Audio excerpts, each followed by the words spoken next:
خواتین ہر وقت تھکی تھکی کیوں رہتی ہیں؟ دن میں بھی اونگ آتی رہتی ہے اور بال گر رہے ہیں، وزن بڑھتا جا رہا ہے، آپ وٹامن یا کیلشیم لے رہے ہیں لیکن آپ کو پتہ نہیں چل رہا کہ آپ کس بیماری کا شکار ہیں۔ آج اس اہم ترین موضوع پر بات کریں گے۔ میں ہوں شہزاد چودھری اور آپ دیکھ رہے ہیں ہیلتھ پلس نیوز۔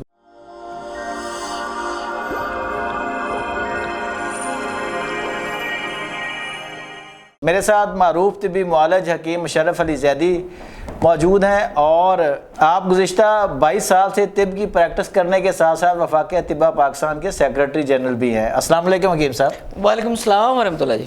بسم اللہ الرحمن الرحیم، اللہم صلی علی محمد وعلی محمد۔ خواتین تھکی تھکی کیوں رہتی ہیں؟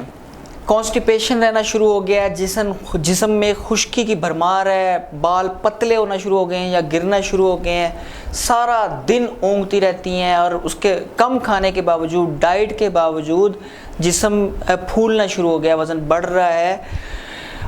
کسی عطائی ڈائٹیشین یا نیوٹریشنسٹ کے ہتھے چڑھ جائیں تو وہ ان کو وٹامن ڈی اور کیلشیم کی گولیوں پر لگا دیتے ہیں۔ اس کے باوجود بھی یہ علامات نہیں جاتی تو پھر وہ بیچاری انٹرنیٹ پر کسی انفلوئنسر کے ہتھے چڑھ جاتے ہیں، وہاں سے میگنیشیم، کیلشیم، پتہ نہیں کیا کیا بیچاریاں خرید کے نا اپنے گھر کی جو گروسری میں سے پیسے بچا کر اپنی پاکٹ منی ساری ادھر لگا دیتی ہیں، لیکن مسائل سارے وہیں کے وہیں رہتے ہیں۔ سر اسی لیے تو یہ تقریر کی ہے کہ اتنے انفلوئنسر ہیں، اتنے لوگ ہیں، ان کو اتنا کچھ کھلایا جاتا ہے۔ اچھا، میں اپنے ناظرین سے گزارش کروں گا کہ ہر مسئلے کا حل وٹامن ڈی، کیلشیم اور میگنیشیم میں مت ڈھونڈیں۔ جی، ہماری باڈی میں تھائرائیڈ نام کا ایک گلینڈ ہے، اچھا، جو کہ ہمارے میٹابولزم کو کنٹرول کرتا ہے پراپر۔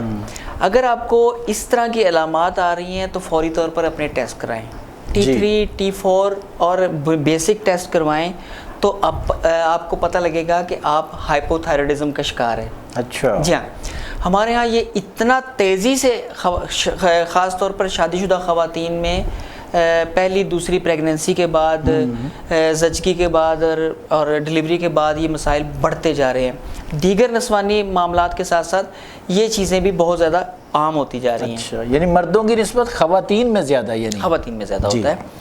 اچھا، اس میں زیادہ تر تو ہماری بہنوں کو اصل مرض کا علم ہی نہیں ہوتا، مطلب بال گر رہے ہیں تو وہ بالوں کا علاج شروع کر دیں گی، مہنگے مہنگے تیل لگانا شروع کر دیں گی، یا وہ انٹرنیٹ سے دیکھ کر خود سے جو ہے نا اندازہ لگا کے کہ مجھ میں اس چیز کی ڈیفیشنسی ہے، یا یہ جو سیزن آتا ہے کبھی میگنیشیم گلائسینیٹ کی ایک زیادہ ہائپ بنا دی، کبھی کسی چیز کی ہائپ بنا دی تو وہ بیچاری شکار ہو جاتی ہیں۔ اس کے علاوہ کبھی دور آ جاتا ہے وٹامن ڈی کا کہ جی ہر بندے کو جناب ٹیسٹ کروائیں، وہ بارڈر لائن پر بھی آیا تو وٹامن ڈی کے وہ جو ایمپیول پلانا شروع کر دیے۔ تو یہ بات میں یہ کر رہا تھا کہ اصل مرض کی بجائے لوگ، ہماری بہنیں علامات کے پیچھے بھاگتے رہتے ہیں، علامات کے پیچھے، پھر ساتھ سیلف میڈیکیشن شہزاد بھائی، جی، مطلب خود سے انٹرنیٹ کو سرچ کر کے یا کسی انفلوئنسر کی بات سن کے، یہ انتہائی غلط ہے۔ جی، اچھا، ناظرین سے یہ گزارش ہے کہ ادھورا نالج تو بہت ہی خطرناک ہے، اور اگر آپ کو ادھورا نالج ہے یا نالج ہے ہی نہیں تو آپ برائے مہربانی گوگل نہ کیا کریں، وہ وہاں سے آپ گمراہ ہوتے ہیں، صحیح، یا اے آئی ٹولز پر جاتے ہیں تو گمراہ ہوتے ہیں۔ اس کا سادہ سا حل ہے کہ اپنا TSH کروائیں۔ یہ ایک سادہ سا بنیادی سا ٹیسٹ ہوتا ہے، اس سے اندازہ ہو جاتا ہے کہ کیا مسائل باڈی میں چل رہے ہیں۔ اگر خدا نخواستہ آپ ہائپوتھائرائڈزم کا شکار ہیں جی تو سب سے پہلے چینی چھوڑ دیں۔ اچھا، میٹھا چھوڑ دیں، یعنی ہر پروسیسڈ جو چینی ہے نہیں، ہیلدی میٹھا لیں، میں اس کے حق میں ہوں، مطلب پھلوں سے یا دوسری چیزوں سے میٹھا لیں۔ اچھا، جو ہیلدی، ہاں بالکل ٹھیک، قدرتی مٹھاس جو نیچرل ہے وہ ضروری ہوتی ہے۔ پروسیسڈ جو ہے نا خاص طور پر چینی چھوڑ دیں جی۔ اس کے علاوہ الٹرا پروسیسڈ فوڈ جو ہے نا وہ سارے کے سارے چھوڑ دیں۔ یہ آپ کے لیے سمجھیں کہ 70% علاج ہے۔ اچھا، بیماری کی اگر تشخیص ہو گئی ہے تو یہ علاج کی طرف پہلا سٹیپ ہوتا ہے، اور پراپر علاج جو چیزیں آپ کو کھانی چاہیے اور جن چیزوں سے اجتناب کرنا چاہیے، یہ 70% علاج ہوتا ہے۔ باقی 30% علاج دواؤں نے کرنا ہے۔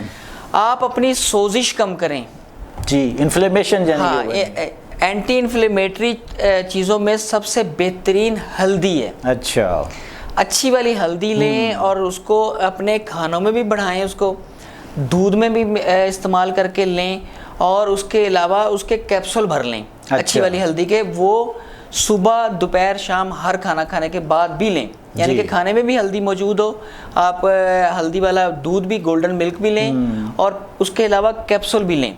آپ دیکھیے کتنے جلدی آپ کو فاقہ ہونا شروع ہو جائے گا۔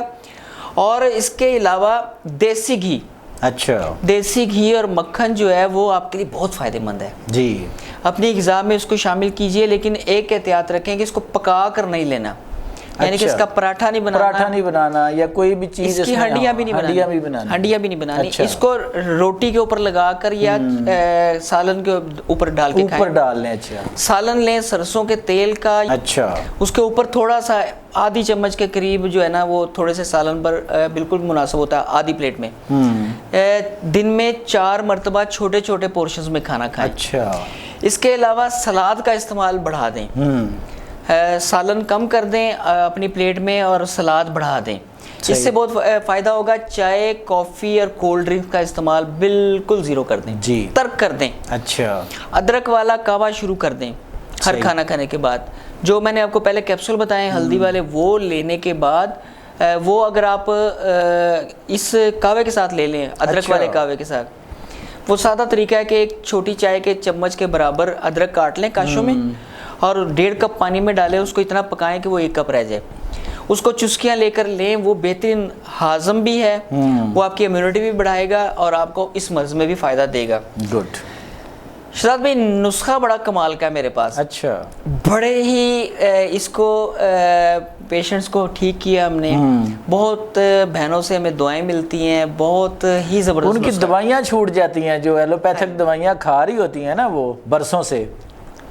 جی شہزاد بھائی، ایک گھر کی جو خاتون ہے جو پورے گھر کو چلا رہی ہے، وہ اگر بیمار ہو جائے یا اس کو سمجھ ہی نہیں آ رہی کہ الجھن کا شکار ہو گئی ہے، تھکی تھکی رہتی ہے، تو پورا گھر ڈسٹرب ہو جاتا ہے، ہر نظام تباہ ہو جاتا ہے، یقین کریں۔ جیسے کہتے ہیں نا کہ ایک ماں کو پڑھا دیں ایک نسل پڑھ جاتی ہے، اسی طرح ایک ماں کو تندرست کر دیں تو پورا گھر حشاش بشاش ہو جاتا ہے۔ تو یہ صحیح کہتے ہیں شکیب صاحب سیاڑے کہ یار گھر عورت کے ساتھ ہے، بالکل ایسے ہی، وہی سمجھتی ہے اور وہی چلا سکتی ہے اس کو نا۔ ہاں جی، اور یہ باتیں صرف اور صرف ایکسٹرا آرڈنری قسم کے زن مریدی کر سکتے ہیں۔ نسخہ بڑا سادہ ہے، دیکھنے میں بڑا سادہ ہے، سستا ہے، لیکن یہ بہت زیادہ کمال کا نسخہ ہے۔ اگر اسی نسخے کے کیپسول بھر کے پیشنٹس کو ہزاروں لاکھوں روپے لے لیے جائیں اور اس کو فاقہ ہو تو وہ دیں گے، لیکن نسخہ بڑا سادہ ہے، ہم اپنے ناظرین کو بالکل فی سبیل اللہ دے رہے ہیں۔ جی، نسخہ ہے جی مکو دانہ لینا ہے، بڑا سادہ سا سستا سا عام اویلیبل ہونے والی چیز ہے۔ کلونجی اور میتھی دانہ، یہ تینوں چیزیں ہم وزن لینی ہے، ٹھیک، ان تینوں چیزوں کو ہم وزن لے کر صفوف تیار کر لیں۔ صفوف تیار کرنے کے بعد اس کے سب سے بڑے سائز کے کیپسول بھر لیں، اور یہ میئرمنٹ بھی آسان ہو جاتی ہے اور کھانے میں بھی آسان ہو جاتا ہے۔ تو 2 کیپسول سادے پانی کے ساتھ صبح، 2 دوپہر، 2 شام کھانا کھانے کے بعد لینے، انشاءاللہ بھلے چنگے ہو جائیں۔ یہ تھے حکیم مشرف علی زیدی، جنہوں نے آج ہائپو تھائرائیڈزم پر آپ کو آگاہ کیا، آپ کو تمام اسباب بتائے اور پھر اس کا آسان ترین بالکل وہ حل بتایا جو آپ ایزیلی کر سکتے ہیں، لیکن اس سے پہلے اپنی بیماری کو پہچانیں، اپنے ٹیسٹ کرائیں۔ ادھر ادھر جو آپ بھاگ کے چیزیں استعمال کر رہے ہیں وہ آپ کو فائدے کے بجائے الٹا نقصان پہنچاتے ہیں۔ امید ہے آپ ہماری اس ویڈیو سے ضرور مستفید ہوں گے۔ اپنا اور اپنے گرد و نواح کا بہت خیال رکھیے گا۔ اللہ نگہبان۔